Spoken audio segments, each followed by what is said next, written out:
Assalamualaikum warahmatullahi wabarakatuh. Alhamdulillahilladzi ja'alal ilma bitta'allumi lita'liminal anbiya. Asyhadu an la ilaha illallah wahdahu la syarikalah alladzi khalaqal mauta wal hayata liyabluwakum ayyukum ahsanu amala. Wa asyhadu anna sayyidana wa maulana Muhammadin wa ala alihi wa sahbihi wa man tabi'ahum bi ihsanin ila yaumiddin.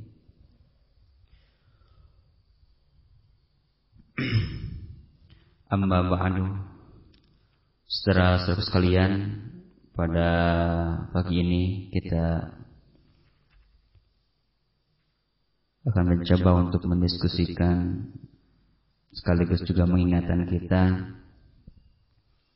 tentang keutamaan daripada Al-Quranul Karim dan Sunnah Rasulullah Sallallahu Alaihi Wasallam.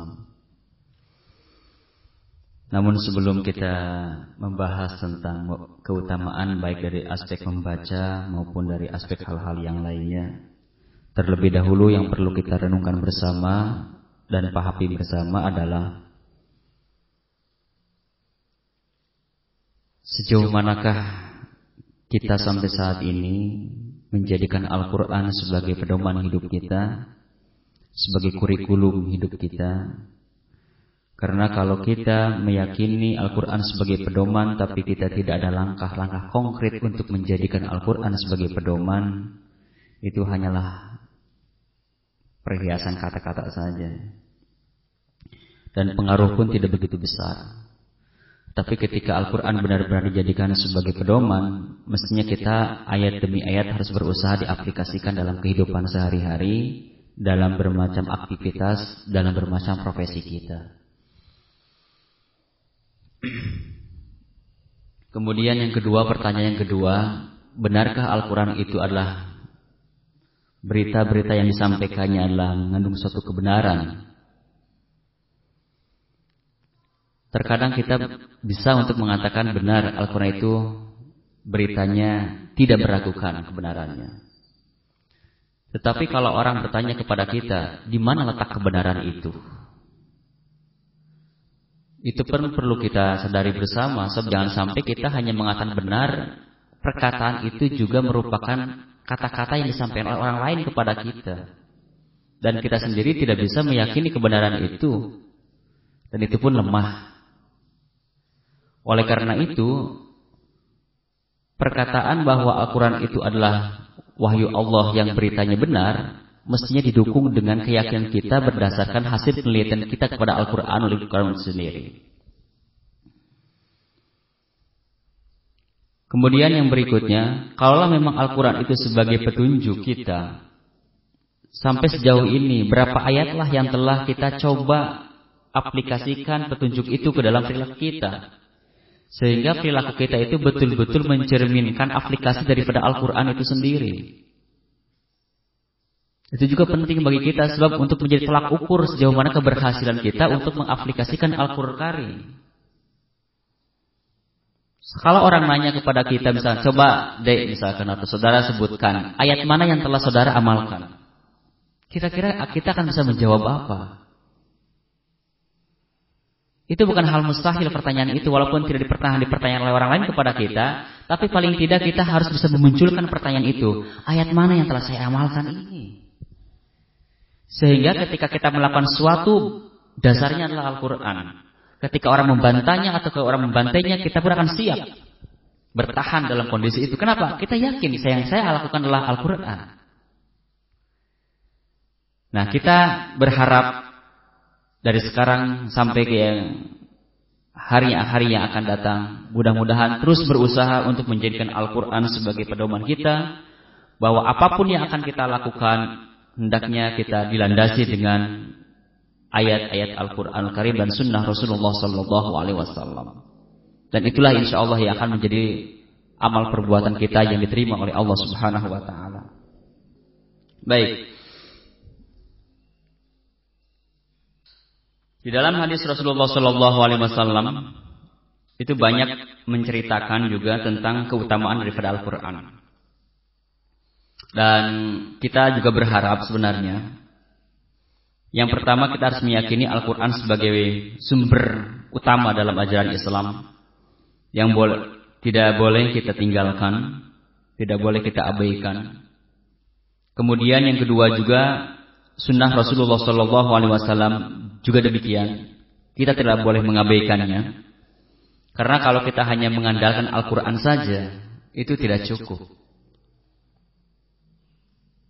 Karena di dalam Al-Quran itu banyak ayat-ayat yang perlu penafsiran, banyak ayat-ayat yang perlu penjelasan, banyak ayat-ayat yang perlu rincian. Ketika orang tidak mempelajari hadis, jelas kita tidak tahu rincian tersebut, kita tidak tahu penjelasan tersebut. Sehingga kedudukan as-sunnah, kedudukan al-hadis terhadap Al-Quran Al-Karim minimal ada 3 kedudukan. Yang pertama, kedudukan sunnah atau hadis Rasulullah terhadap Al-Quran itu sebagai bayan ta'kid. Itu berfungsi untuk menguatkan konteks Al-Quranul Karim. Menegaskan, menguatkan, ta'kidan, menguatkan. Yang kedua, bayan taudih. Hadis berfungsi untuk menjelaskan maksud dan tujuan dari suatu ayat. Makanya kalau kita hanya mengandalkan terjemahan itu tidak bisa sebenarnya. Itu hanya alat bantu sementara saja, tapi tidak bisa menjelaskan hakikat daripada makna kandungan ayat tersebut. Oleh karena itu perlu bantuan hadis. Hadis dalam hal ini berfungsi sebagai bayan taudih, menjelaskan maksud dan tekanan daripada ayat itu apa, kemana arahnya. Insya Allah kita tidak akan terjadi seperti jil yang menafsirkan Al-Quran sekehendak hati dan hawa nafsunya, yang melahirkan kebijakan-kebijakan baru kan pada akhirnya. Menikah boleh sesama antara muslim dengan non-muslim. Ibadah haji boleh di luar bulan haji. Menebus dosa boleh dengan materi. Itu hasil produk-produk karena pemikiran-pemikiran yang sekehendak hati. Atau barangkali hasil karya penafsiran oleh Al-Qiyadah. Siapa itu? Al-Qiyadah itu pimpinan siapa? Ya, yang mengaku nabi itu siapa? Musaddiq. Pernah baca tafsir Musaddiq? Saya pernah baca itu tafsir Musaddiq. Ya. Ketika menafsirkan aqimus shalah wa atuz zakah, dia itu bukan menafsirkan dirikan salat, tunaikan zakat, bukan itu. Tapi Musaddiq menerjemahkan aqimus shalah itu, ya hendaknya kalian berlaku membuat kebaikan. Berbuat kebaikan. Jadi apapun kebaikan itulah sholat namanya. Musaddiq itu namanya. Jadi kalau pengikut Musaddiq, wah keterlaluan. Kenapa? Karena mereka menafsir Al-Quran sudah sekehendak hati, sesuai dengan hawa kepentingannya sendiri, dan digebor-geborkan materi. Kenapa? Karena siapapun yang masuk 40 orang, merekrut anggota 40 orang, itu kan hadiahnya sepeda motor kan.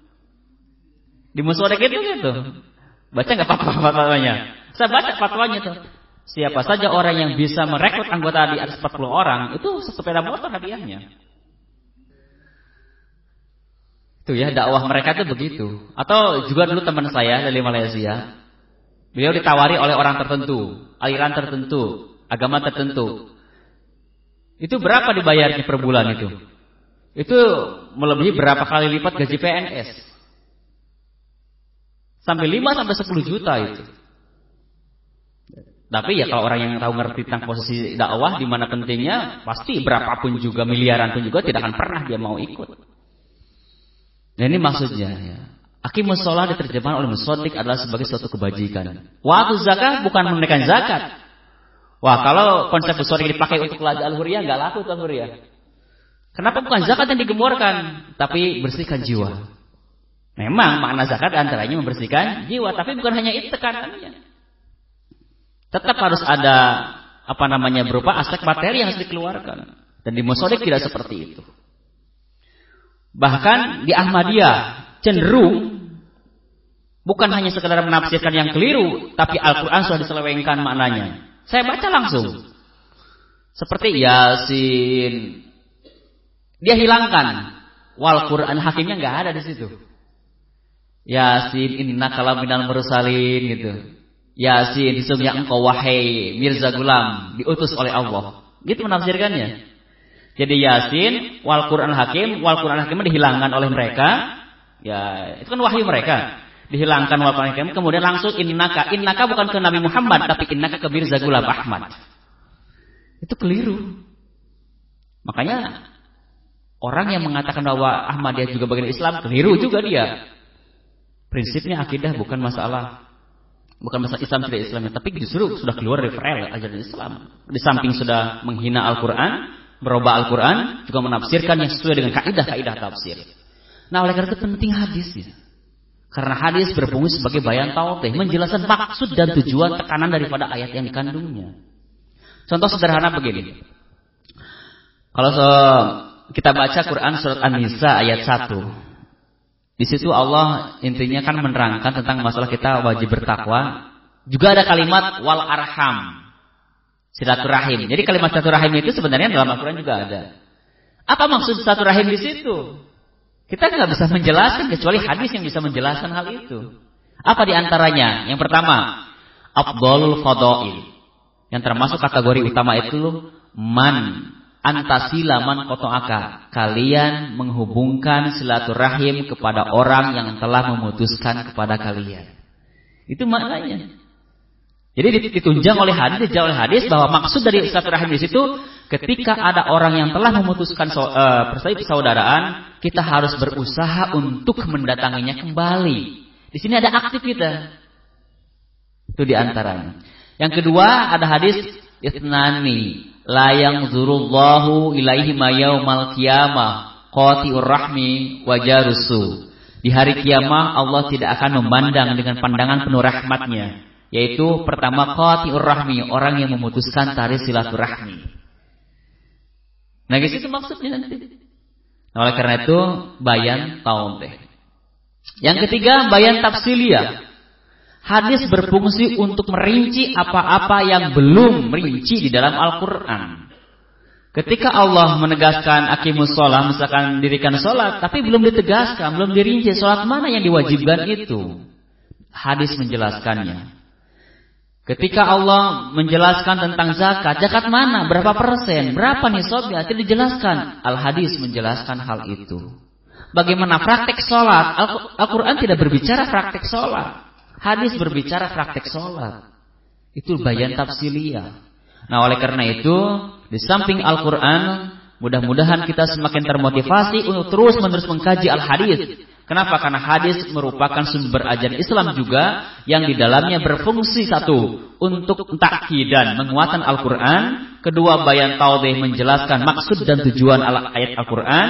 Yang ketiga, bayan tafsiliyah, yaitu dalam rangka menjelaskan, merinci apa-apa yang belum merinci di dalam Al-Quranul Karim. Kita harus itu. Makanya tetap kita saya menyarankan, belilah buku-buku tentang Al-Hadis.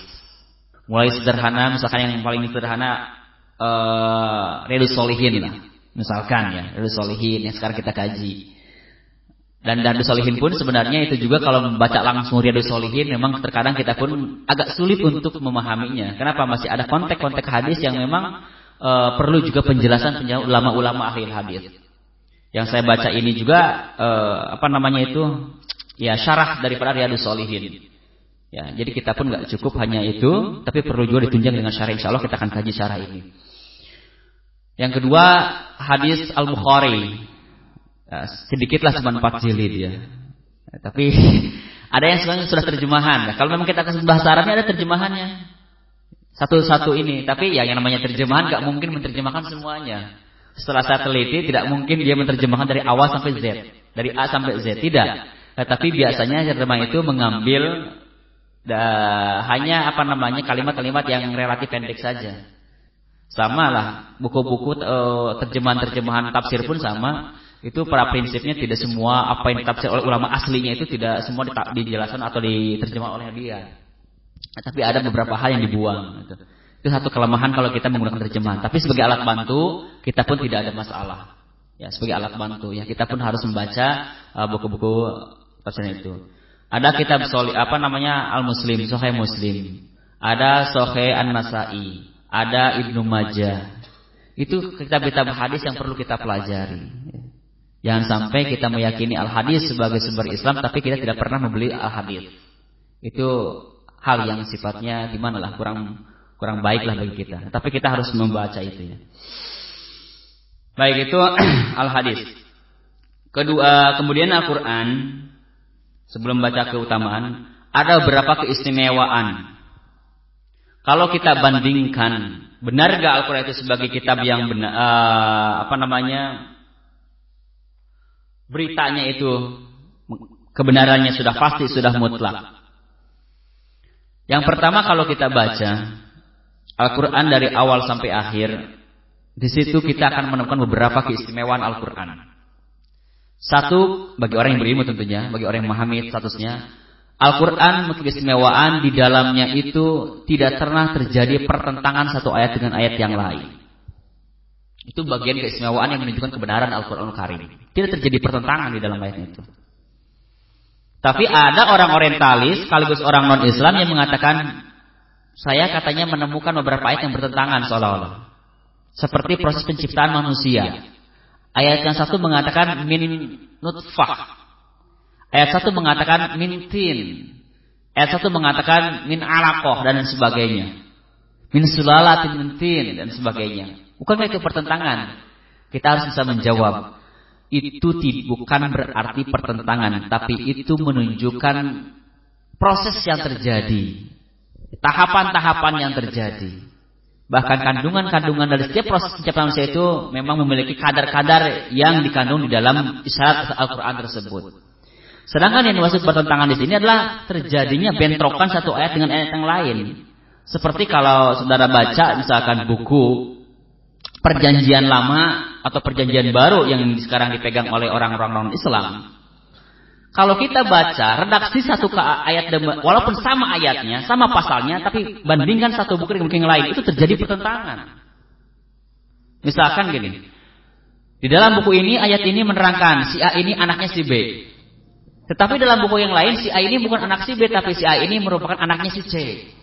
Itu terjadi pertentangan seperti itu, belum yang lainnya. Itu pertama, tidak terjadi pertentangan. Yang kedua, bahwa Al-Quran kandungan ayat-ayatnya mengandung isyarat-isyarat ilmiah. Dalam buku yang lain tidak ada, kitab-kitab yang lain tidak ada. Tetapi Al-Quran mengandung isyarat-isyarat ilmiah. Bahkan Allah di dalam Quran, misalkan surat Al-Hadid, Allah berbicara bagaimana proses Allah menciptakan besi. Dulu mungkin kita mengira juga bahwa besi itu asal mulanya itu dari apa? Dari tanah. Tetapi ternyata Allah cerita lain. Wa anzalnal hadida fihi ba'sun syadidu wa manafi'u linnas. Ternyata Allah menurunkan besi kepada manusia untuk memberikan manfaat. Bukan wa akhrajna, bukan mengeluarkan tapi menurunkan.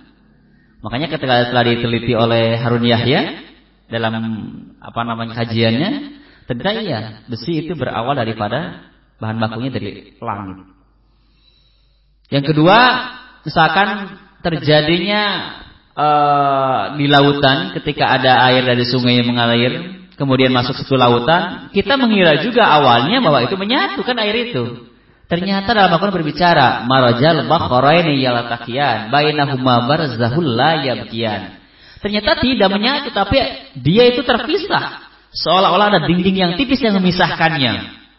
Mungkin ilmuwan mengatakan itu terjadi karena terjadinya perubahan atau perbedaan gelombang. Yang kedua terjadinya adalah kadar air yang ada pada setiap sungai itu.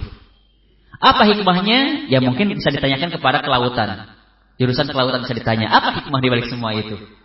Atau tingkat orang-orang yang berkecimpung di militer. Barangkali bisa menjawab itu. Apa fungsi atau hikmah di balik semua itu? Dari aspek militer, dari aspek perikanan dan sebagainya. Itu banyak hikmahnya. Itu isyarat ilmiah. Dan isyarat ilmiah bukan hanya dalam Al-Quran, dalam hadis pun mengandung isyarat ilmiah. Sehingga kalau Rasulullah menggunakan metode eksperimen, wah, butuh ratusan tahun untuk menguji setiap pernyataan Rasulullah SAW. Tapi karena Rasulullah dibingkai oleh bimbingan Allah berupa wahyu, maka cukup hanya kalimat demi kalimat Rasulullah menyatakan isyarat-isyarat itu. Contoh sederhana misalkan. Ada hadis Rasulullah, laula an asyukku ala ummati la amartuhum lawartuhum bisiwaki ma kulli shalah. Sekiranya aku tidak memberatkan kepada umatku, maka aku akan perintahkan mereka untuk siwak setiap melaksanakan ibadah salat atau wudu. Itu hanya pernyataan saja, seolah-olah dalam aspek fikih itu hanya ibadah. Bersiwak adalah ibadah. Tapi ternyata ketika dikaji oleh kajian ilmiah, orang-orang yang meneliti di balik rahasia as-siwak, perintah siwak, ternyata para pakar mengatakan siwak atau kayu siwak itu mengandung unsur-unsur yang bisa menyehatkan dari radang gusi, yang bisa menyembuhkan radang. Bahkan itu semisal siwak yang sekarang beredar di kota India.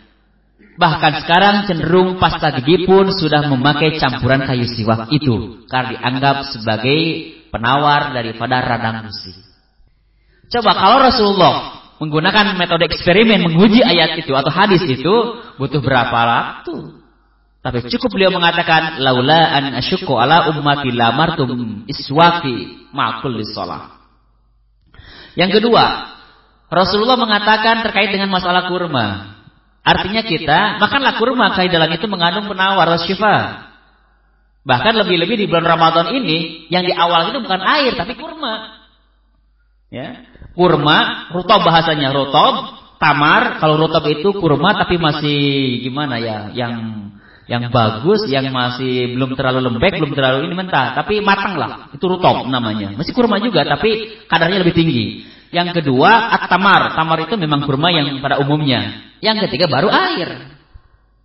Kenapa? Mungkin dosen IPB mengatakan ternyata di dalam kurma itu 70% mengandung unsur glukosanya. Kalau artinya 70% itu tingkat pembakaran dalam tubuh cukup banyak, cukup tinggi, yang pada akhirnya bisa menghasilkan sebuah energi yang luar biasa. Yang kedua, mengandung unsur protein 3%. 1% untuk lemaknya. Bahkan mengandung magnesium dan platinum yang berfungsi untuk menyembuhkan bermacam penyakit yang ada dalam tubuh kita. Itu kurma. Sekali lagi, kalau Rasul pun menggunakan metode eksperimen, menguji itu berapa tahun.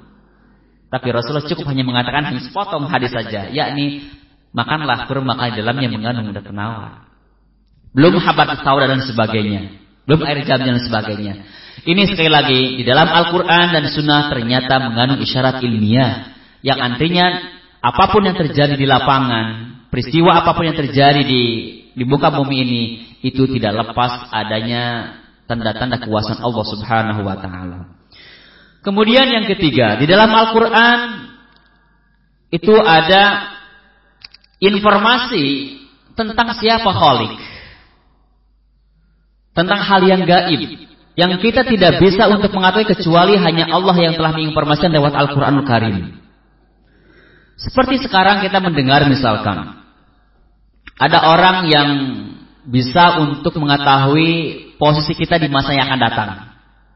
Sehingga tidak sedikit orang datang ke orang tersebut yang dianggap oleh kita paranormal, serba maha tahu bagaimana kondisi kita di akhir yang akan datang, tentang perjodohan, tentang tempat, tentang kerja dan sebagainya. Tapi Allah mengatakan alimul ghaibi wasyahadah. Hanya dialah zat yang maha mengetahui yang gaib, yang nampak, yang terlihat, yang tidak terlihat sekarang maupun yang akan datang. Bahkan seluruh kunci-kunci kegaiban yang di langit dan di bumi tidak ada yang tahu kecuali Allah Subhanahu wa taala. Allah yang maha mengetahui hal gaib. Dan kita tidak akan pernah tahu siapa Allah kecuali kita mempelajari Al-Quranul Karim. Jangan sampai Allah dipersepsi oleh akal kita. Jangan sampai Allah dipersepsi oleh hawa nafsu kita. Karena khawatir terjebak kepada aliran animisme dan dinamisme. Oleh karena itu kita mempersepsi Allah itu harus berdasarkan Quranul Karim dan sunnah Rasulullah SAW. Ketiga, keempat, Al-Quran juga berbicara masalah aspek sejarah yang menceritakan bagaimana kondisi umat terdahulu, sekarang dan akan datang. Apa yang menyebabkan mereka selamat, apa yang menyebabkan mereka celaka. Sebagai kasus misalkan, ketika Allah Subhanahu wa taala mengirimkan utusan seorang rasul atau seorang nabi kepada kaum tertentu, kepada daerah tertentu, kemudian kaum itu membohongannya, dia menolaknya, tidak mau menerima kebenaran yang dibawanya, disampaikannya, maka ternyata Allah membinasakan mereka. Seperti Fir'aun umpamanya. Allah binasakan dia dan tentara-tentara yang mengikutinya karena gara-gara dia kesombongan tidak mau mengikuti kebenaran dari Allah Subhanahu wa taala. Kaum Nabi Hud, kaum Nabi Tsamud, kaum Nabi Nuh semuanya binasa pada prinsipnya karena mereka sombong atas aturan Allah. Allah gambarkan itu dalam rangka memberikan kabar kepada kita jangan sampai kita pun menjadi orang binasa karena gara-gara kita tidak mau berpihak pada aturan Allah Subhanahu wa taala. Fir'aun disiksa sebelum ditenggelamkan di lautan, ternyata Allah kirimkan apa? At-Tufan. Silakan nanti dibaca Quran surat Al-A'raf, itu dibacalah. Mulai ayat 90 sampai ayat 100-an. Itu tentang hal yang kejadian seperti itu. Pertama sebelum Allah tenggelamkan Fir'aun itu At-Tufan. Allah kirimkan tufan. Apa itu tufan? Tufan itu ma'un dakhala buyutahum, air yang masuk kepada rumah mereka. Nah, mungkin sekarang badai. Itu sampai menenggelamkan mereka selama 7 hari.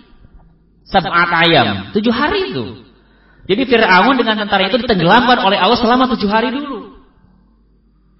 Tufan. Yang kedua, wal jarod. Allah mengirimkan belalang. Yang belalang itu berfungsi ya untuk menghancurkan tanaman, untuk merusak buah-buahan. Yang ketiga, waqfadi, katak. Allah kirimkan katak. Katak itu ternyata bagian daripada sanksi Allah yang berikan kepada orang-orang yang zalim, orang-orang yang takabur terhadap aturan Allah, tidak mau berpihak pada aturan Allah. Allah kirimkan katak itu. Mungkin di asrama ada katak, di masjid mungkin ada katak, semuanya ada katak itu. Banyak sekali kataknya dikirimkan oleh Allah langsung. Itu Al-Quran yang berbicara. Waqfadi. Wal kumal. Kumal itu apa? Kutu. Setiap kepala mungkin banyak kutunya. Di rumah banyak kutunya. Pohon banyak kutunya. Sehingga tidak bisa panen. Allah kirimkan kutu. Wadam, darah. Di mana ada genangan air berubah menjadi darah. Itu yang terjadi di zaman Fir'aun. Jadi Fir'aun Allah kirimkan kata, kirimkan kutu, kirimkan belalang, kirimkan darah, kirimkan angin yang diiringi dengan hujan begitu lebat. Coba bayangkan kalau umat Nabi Muhammad standarnya disamakan dengan umat-umat terdahulu, wallahu akbar. Wallahu alam kita ini. Tapi kita nggak pernah merasa seolah Allah itu sayang terus kepada kita. Tapi siapa tahu justru Allah menguji pun kepada kita karena kita tidak berpihak pada aturan Allah itu. Nah, jadi secara umum, kenapa Allah memberikan musibah, ujian, penderitaan kepada kaum-kaum terdahulu yang begitu cepat? Pada prinsipnya karena mereka membangkang aturan Allah. Mereka sombong atas aturan Allah. Mereka membohongkan Nabi dan Rasul Allah. Mereka tidak berpihak pada aturan Allah. Dan alhamdulillah bagi umat Nabi Muhammad, ternyata tidak disetarakan perlakuan Allah kepada orang-orang untuk Nabi Muhammad SAW. Kalau distandarkan, wah gimana? Nah, oleh karena itu paling tidak, jangan-jangan negeri kita terus dihujani dengan macam-macam seolah-olah penderitaan, musibah, kemiskinan. Itu bagian daripada ada sikap dan perilaku umat Indonesia yang cenderung tidak berpihak pada aturan Allah Subhanahu wa taala. Makanya dari kita sekarang, mari kita sama-sama terus mengkaji Al-Quran, mengkaji hadis Rasulullah, sehingga perilaku kita sesuai dengan aturan Allah dan Rasulnya, yang mudah-mudahan walau anna ahal qura amanu wattaqaw la fatahna alaihim barakatim minas sama. Keberkahan dari langit dan bumi Allah kirimkan untuk kita semuanya. Itu harapan kita tentunya. Kemudian keistimewaan Al-Quran, kalau kita kaji ijaz, keahengan, keistimewaan dari aspek redaksinya yang tidak bisa menandinginya siapapun. Bahkan Allah menawarkan kepada manusia, kepada jin, silakan berkumpul untuk membuat semisal Al-Quran. Ternyata ketika dikumpulkan manusia dan jin, tidak ada seorang pun yang mampu. Allah tantang kembali dengan membuat 10 surat. Ternyata tidak ada yang mampu. Dulu pernah ada yang menulis, tapi tidak seperti Al-Quran. Dia kacau dari segi redaksinya. Kemudian Allah tantang dengan 1 surat, dengan 1 ayat. Ternyata tidak ada yang mampu untuk menandinginya.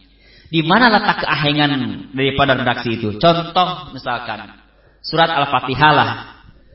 kita menemukan satu ayat, iyyaka na'budu wa iyyaka nasta'in. Itu pendek kalimat itu, tapi maknanya sangat luar biasa. Tekanannya sangat indah sekali. Terjemahan kalau kita baca dalam buku-buku terjemahan atau kitab-kitab Quran terjemahan, biasanya diterjemahkan dengan hanya kepadamu kami menyembah dan hanya kepadamu kami mohon pertolongan. Mestinya kalau memang itu redaksinya iyyaka kepadamu, na'budu kami menyembah. Kenapa ada lahir kata hanya? Kenapa itu perlu? Bagaimana perbedaannya kalau tidak pakai harta hanya? Kalau kita mengikuti grammarnya, tata bahasanya, itu harus menggunakan ilmu yang disebut ilmu balaghah. Itu yang terdiri dari ilmu ma'ani, ilmu bayan dan ilmu badi. Awal kalimatnya itu sebenarnya kalau mengikuti redaksi tata bahasanya itu mana budu illa iyyaka. Kami tidak menyembah kecuali kepadamu, subjek, predikat dan objek. Ternyata dalam redaksi itu objek didahulukan, subjek dan predikat baru diakhirkan. Ternyata menurut ilmu balaghah, ketika terjadi susunan kalimat yang mestinya subjek diawalkan, ternyata subjek dan predikat diakhirkan dan mendahulukan objek, maka itu melahirkan makna yang disebut dengan al-ikhtisas, mengkhususkan. Makanya lahirnya kata hanya itu al-ikhtisas, yang karena dari aspek grammar tata bahasa itu karena pola kalimat yang sesudahnya yang mesti diawalkan ternyata diakhirkan, yang mesti diakhirkan ternyata diawalkan. Itu salah satu rahasianya. Yang kedua, bagaimana perbedaan kalau tidak pakai hanya? Jelas berbeda. Contoh sederhana misalkan ini. Kalau kita pergi ke toko, kemudian penjaga toko menjelaskan, berapa harganya ini Bu? Ini hanya 10.000. Kira-kira menurut kita ada peluang nggak untuk berubah? Tidak ada peluang untuk berubah, tetap aja 10.000. Hanya itu menetapkan tidak ada terjadi perubahan. Tetapi ini berapa? 10.000. Bisa nggak? Peluang kemungkinan terjadi perubahan terjadi. Tapi kalau sudah pakai kalimat kata hanya, memastikan itu tidak bisa berubah, tidak bisa dikotak-katik lagi. Makanya nanti misalkan nanti juga sama, saya ada kalimat yang lain misalkan gini. Ada seorang yang mengatakan biasanya ini di kalangan remaja atau di kalangan orang yang sedang mau masuk periode ajang pernikahan. Wah, biasanya gitu. Coba hati-hati nanti akhwat. Akhwat harus bisa bertanya kepada ikhwan juga nanti. Ya kalau memang mungkin kan. Kalau seorang ikhwan sudah menyatakan kesukaannya, kecintaannya, tanya oleh akhwat itu, Kang, pakai kata hanya enggak? Kenapa? Enggak pokoknya. Kata hanya enggak? Enggak pakai hanya. Ya udah, kalau begitu Kang lebih baik mundur saja daripada saya. Kenapa? Hati-hati. Karena kalau saya hanya kepadamu aku menyukai. Kalimat itu sudah menutup lubang-lubang kecil berpeluang untuk kepada yang lain. Tetapi kalau itu tidak bukan aku menyukaimu, itu masih berpeluang besar untuk menyukai orang lain. Makanya hati-hati kita. Ya. Itu masih berpeluang. Iyyaka na'budu hanya kepada Allah, itu tidak bisa berpeluang kepada yang lain. Makanya orang yang sudah mengatakan iyyaka na'budu wa iyyaka nasta'in tapi dia menyembah yang lain, itu bohong pernyataan iyyaka na'budu wa iyyaka nasta'in itu. Kenapa? Dia sudah mengikuti ikhtisas tapi dia tidak mengerti al-makna al-ikhtisas itu sendiri. Makanya termasuk syirik itu kalau orang masih menyembah yang lain. Itu sama. Iyyaka nasta'in hanya kepadamu juga pakai kata hanya. Kenapa? Al-ikhtisas. Kalau tidak bisa berpeluang minta bantuan kepada orang lain. Tapi karena hanya kepada wahai Allah kami mohon pertolongan, maka kita sebagai seorang muslim tidak boleh meminta pertolongan kecuali kepada Allah Subhanahu wa taala. Dan kalau kepada lain sudah terjadi syirik. Nah, ketemu pertanyaan, bukankah saya pun suka minta pertolongan sama dokter kalau kita sakit? Bukankah kita pun suka minta pertolongan sama teman kalau kita mau minjem uang? Apa itu maknanya?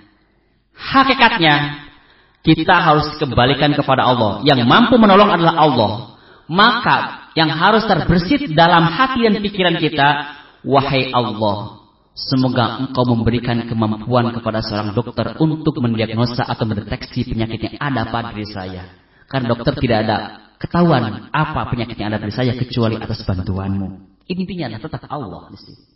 Kalau kita mau pinjam uang, wahai Allah, berilah dan lembutkanlah hati dia. Berilah kemampuan untuk bisa menolong saya. Karena dikala engkau tidak memberikan rentasan hati kepada orang tersebut, sebanyak apapun uang yang dimiliki oleh dia, dia tidak akan pernah membantu kita.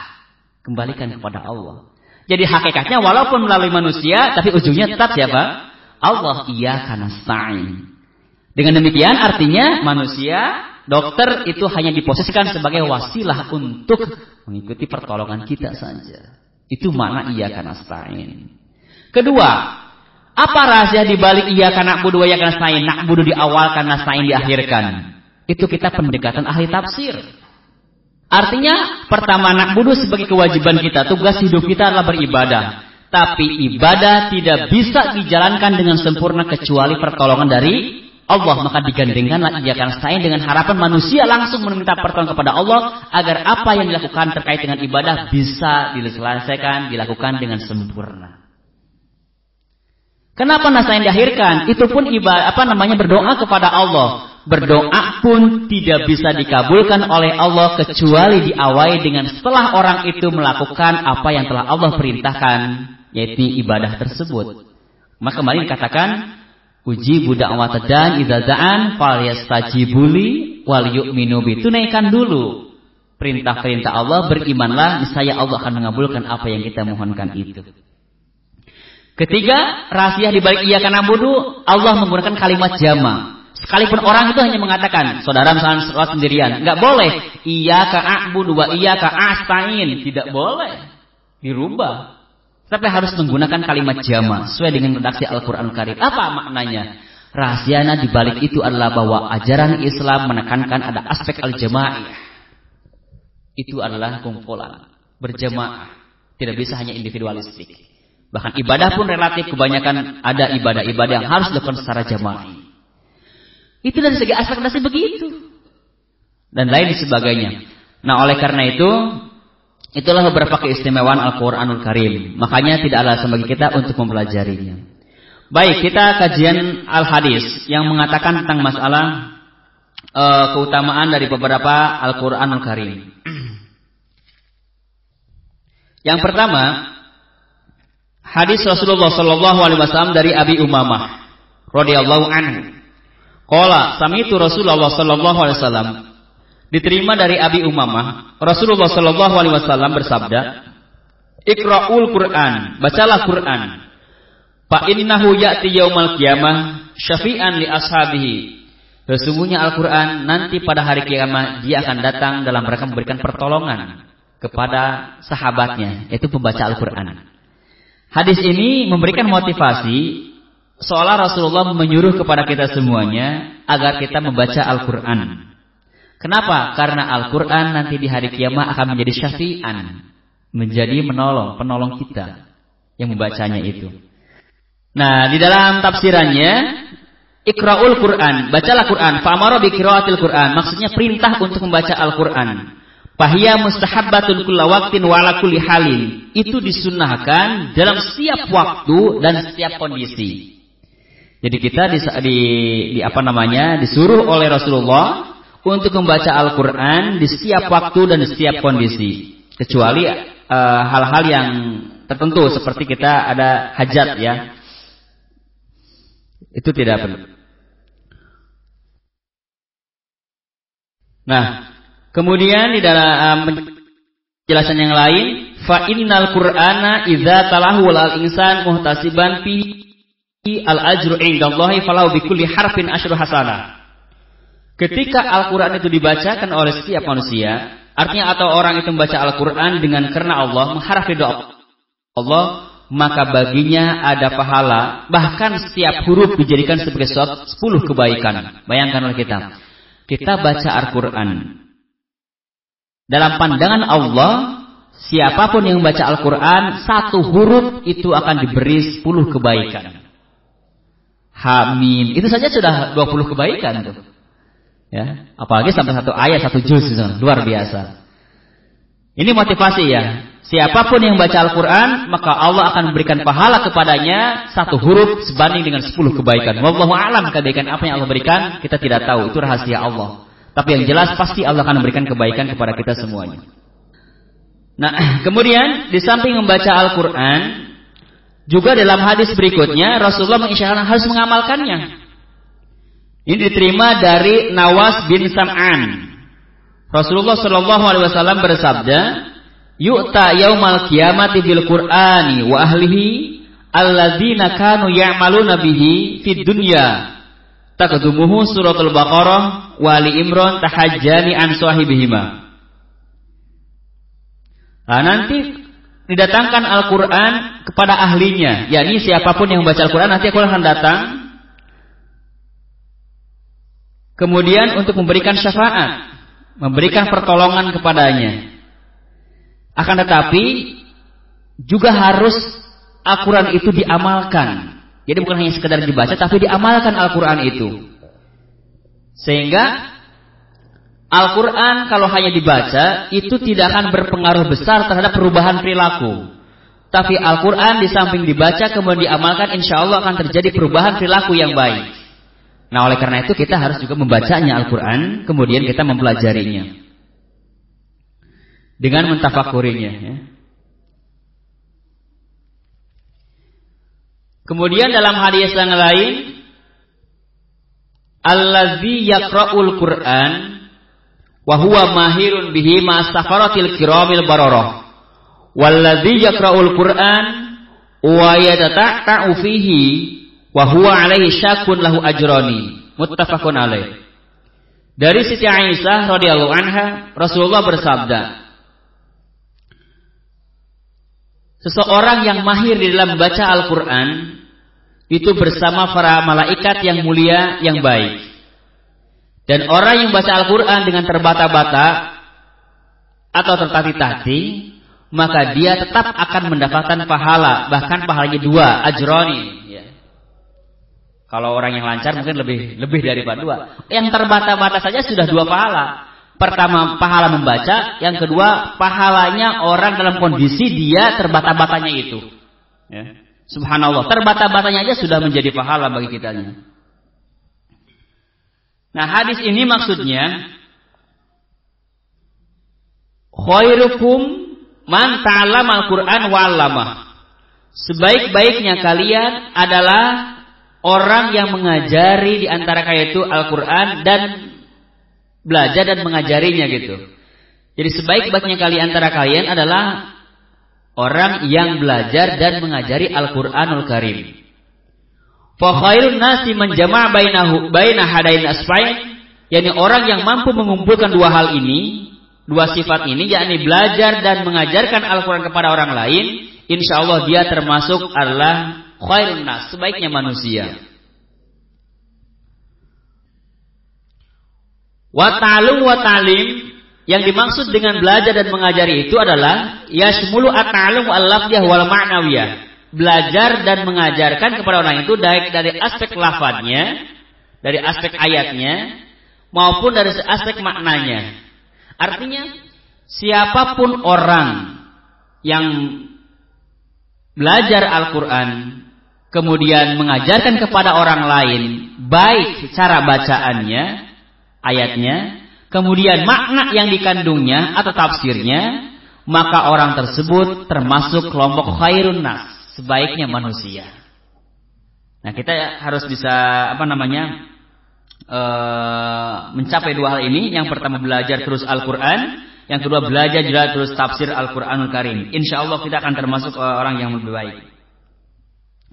Nah, terkait dengan memahami Al-Quran ini, Abu Al-Zakaria di dalam kitabnya Amin Hajul Kifayatul Atqiya wa Min Hajul Asbiya, beliau mengatakan dalam baitnya dengan ungkapan seperti begini: wa dawa'u qalbin khamsatun fatilawah bitadabburil makna walil batni khala wa qiyamul lailin wa tadarru'i bisahar wa mujalasatu sholihin al-fudala. Maksudnya adalah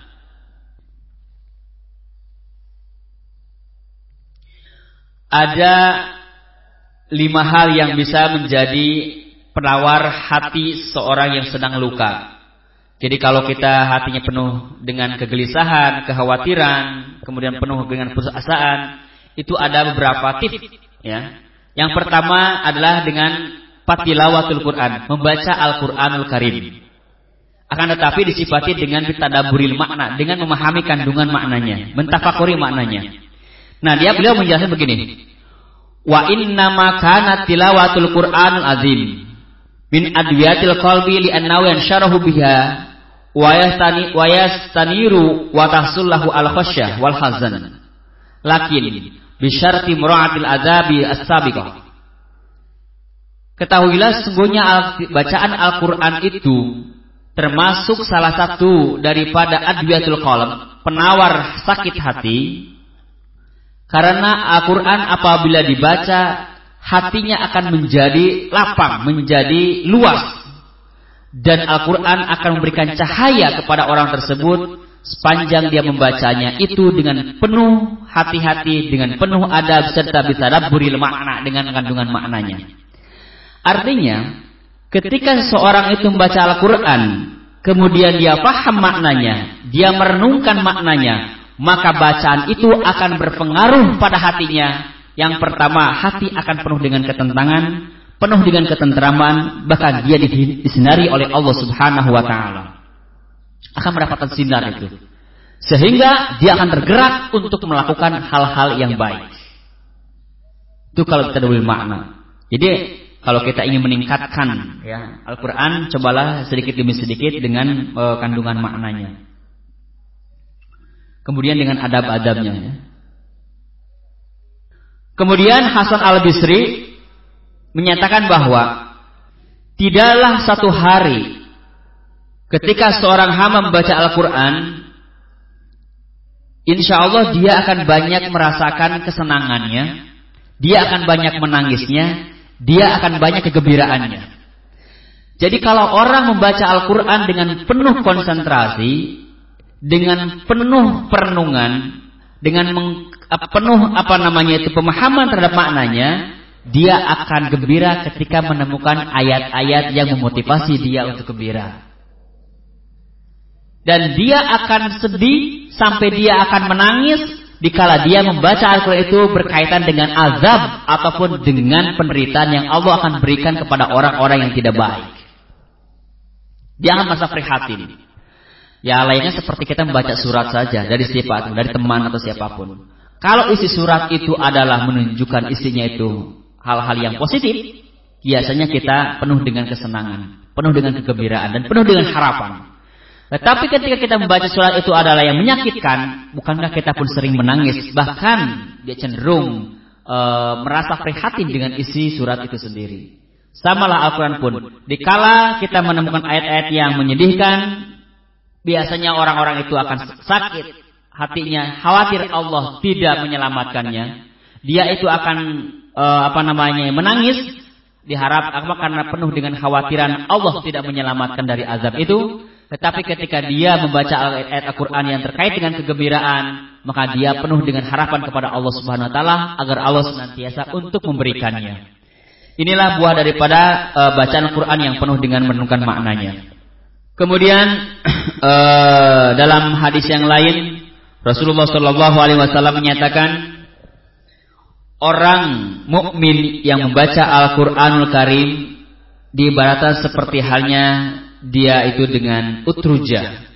Itu diibaratkan sebagai sebuah buah jeruk yang intinya dia wangi kemudian juga rasanya manis. Orang mukmin yang tidak membaca Al-Quran, Rasulullah mengatakan itu seperti halnya atamar, korma yang dia manis tapi dia itu tidak ada wanginya. Sedangkan orang munafik yang membaca Al-Quran seperti hanya buah kemangi yang tidak wangi, juga rasanya pahit. Ya. Kemudian wanginya wanginya juga baik tapi rasanya tidak baik atau pahit. Sedangkan orang yang munafik yang tidak baca Al-Quran, dia seperti halnya handalah. Buah handalah itu wallahu a'lam bishawab pada persis seperti apa, tetapi itu menggambarkan dia tidak ada baunya, tidak wangi, juga rasanya pahit. Nah itu ibarat Rasulullah mengatakan bahwa intinya menekankan bahwa orang yang membaca Al-Quran, orang mukmin yang membaca Al-Quran, diibaratkan seperti utruja, seperti buah jeruk, yang pada hakikatnya dia di samping memiliki wangi yang cukup baik, juga rasanya manis. Artinya bahwa seorang mukmin di samping dia sendiri baik, juga akan dirasakan kebaikan itu oleh orang lain, akan dinikmati juga oleh orang lain. Wallahu alam. Yang kedua penafsirannya itu karena itu saking banyaknya pahala yang akan diberikan kepada orang-orang yang membaca Al-Qur'anul Karim. Sampai Rasulullah mengatakan seperti itu. Yang berikutnya, hadis yang berikutnya, innallaha, dari hadis dari Umar bin Khattab, innallaha, sesungguhnya Allah, yarfa'u bihadzal kitab aqwaman wa yadau bihi akharan. Allah akan meninggikan derajat orang-orang yang membaca kitab Al-Qur'an maksudnya. Jadi siapapun yang membaca Al-Qur'an Allah akan tinggikan derajatnya, dan Allah akan menghinakan kepada yang lain, maksudnya orang yang meninggalkan Al-Qur'an. Nah, di sini Allah mengatakan ini. Anna hadzal Qur'an yakhuduhu an-nasu yatlunahu wa yaqra'unahu faminhum may yarfa'uhu Allahu bihi fid dunya wal akhirah. Ketika ada orang yang membaca Al-Qur'an, ketika ada orang yang mengajari Al-Qur'an, maka Allah akan mengangkat derajatnya baik di dunia maupun di akhirat.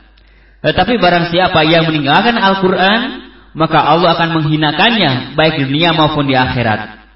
Man amila bihadzal Qur'an, barang siapa yang mengamalkan dengan Quran ini, tasdiqan bi akhbarihi, dengan membenarkan berita-beritanya, wa tanfizan li awamirihi, dengan melaksanakan perintah-perintahnya, wa tinaban li nawahihi, dengan menjauhi apa yang dilarangnya, insyaallah orang itulah yang akan ditinggikan derajatnya oleh Allah Subhanahu wa taala di dunia maupun di akhirat, sesuai dengan firman Allah, yarfa'illahu alladzina amanu minkum walladzina utul ilma darajah. Allah akan mengangkat harkat martabat manusia, yaitu orang-orang yang beriman di antara kalian, juga orang-orang yang diberi ilmu Allah. Artinya Al-Qur'anul Karim kalau kita pelajari, kita baca, kita melaksanakan, kita membenarkan, insyaallah di situ Allah akan meninggikan derajat orang-orang seperti itu. Tetapi ketika ada orang-orang yang dihinakan itu artinya dia membaca pada dasarnya atau tidak membaca. Tetapi ketika membaca, dia tujuannya bukan untuk diamalkan, bukan lillahi ta'ala, tapi dia membaca Al-Quran tidak membenarkannya, tetapi dia membohongkan apa-apa yang ada di dalamnya itu. Mereka takabur. Maka orang-orang seperti ini akan Allah yudai'ihullah, Allah akan hinakan mereka itu. Jadi ada orang yang membaca, membenarkan, mengamalkan, itulah yang akan ditinggikan derajatnya. Ada juga orang yang tidak pernah membaca, itu akan dihinakan. Ada juga orang membaca, tapi bacaannya bukan lillahi ta'ala, dikaji tapi bukan lillahi ta'ala, tapi tujuan untuk misalkan mencari kelemahan orang-orang yang berpegang pada Al-Quran. Orang seperti inilah akan dihinakan oleh Allah Subhanahu wa ta'ala. Orang-orang kafirun isinya itu, orang musyrikun, mereka tidak sedikit paham Al-Quran. Orientalis, orang tidak sedikit mereka hafal Al-Quran, tapi akan dihinakan oleh Allah Subhanahu wa ta'ala di dunia maupun di akhirat kelak. Bahkan fi qulubihim marad, bahkan hatinya pun juga akan sakit ya. Wallahu a'lam bishawab. Baiklah, untuk kajian ini barangkali walaupun masih banyak ya hadis yang terkait dengan masalah ya motivasi atau kajian tentang hafal Al-Quran ini, tapi paling tidak itu yang bisa kita sampaikan pada saat ini, yang kita diskusikan. Yang pertama, sekali lagi bahwa ketika kita membaca Al-Quran, insyaallah di hari kiamat itu akan menjadi syafiat, akan menjadi syafaat bagi kita, bagi pembacanya. Yang kedua, Quran ketika dibaca huruf demi huruf akan dibalas oleh Allah menjadi kebaikan. Satu huruf dibalas oleh Allah 10 kebaikan. Yang ketiga, siapapun yang membaca Al-Quran, mempelajari dan mengamalkannya, maka dia akan diangkat derajatnya oleh Allah Subhanahu wa taala di dunia wal akhirah, di dunia dan akhirat. Dan yang ketiga, barang siapa yang menghinakan Al-Quran, menelantarkan Al-Quran, menjauhkan al-ilmu dengan Al-Quran, maka Allah akan hinakan baik di dunia maupun di akhirat kelak. Wallahu a'lam bishawab. Oleh karena itu, marilah kita sama-sama di bulan Ramadan ini tingkatkan kualitas membaca Al-Quran, mengkaji tafsir demi tafsir satu ayat itu Al-Quran, dan ada keinginan yang kuat ayat demi ayat kita amalkan. InsyaAllah kita akan sedikit demi sedikit merubah hidup kita. Jangan pernah bosan. Saya menyarankan, cobalah kita Al-Quran ini lebih dari satu kita punya Al-Quran ini. Mungkin Quran yang satu untuk hanya tilawah biasa, dari awal sampai akhirnya tilawah saja. Yang kedua, kita miliki Al-Quran hanya untuk mengkaji tafsirnya.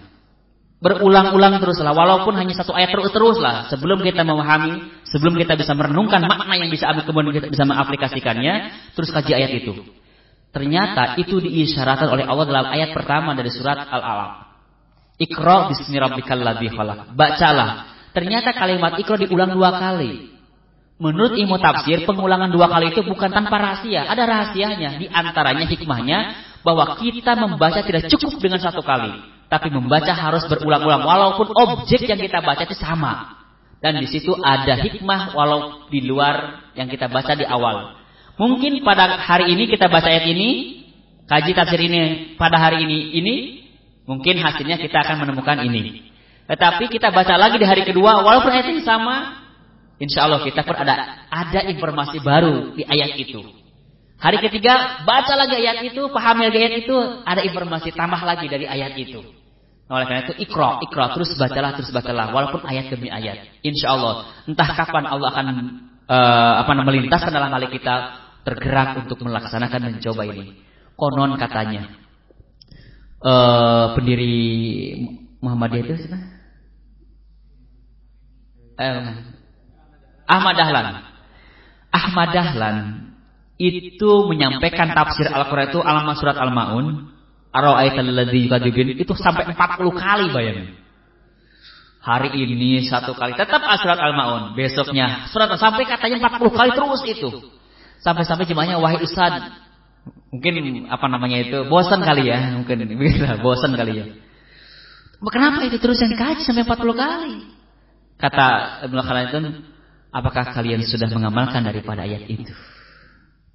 Nah, oleh karena itu cobalah kita pun mentargetkan satu Quran, kita punya Quran ini adalah untuk terus mengkaji tilawah biasa saja sampai akhir, ngerti tidak ngerti setelah kita tilawah, insyaallah Allah akan menjamin itu sebagai amal ibadah kita. Yang kedua, Quran yang kedua kita kaji, kita kasih tanda ayat demi ayat walaupun terus-menerus. Merasa kita belum paham, teruslah ayat itu kita kaji terus. Insyaallah itu akan berubah pikiran kita, hati kita akan tergerak untuk melakukannya, insyaallah. Mudah-mudahan kita semuanya diberikan oleh Allah kemudian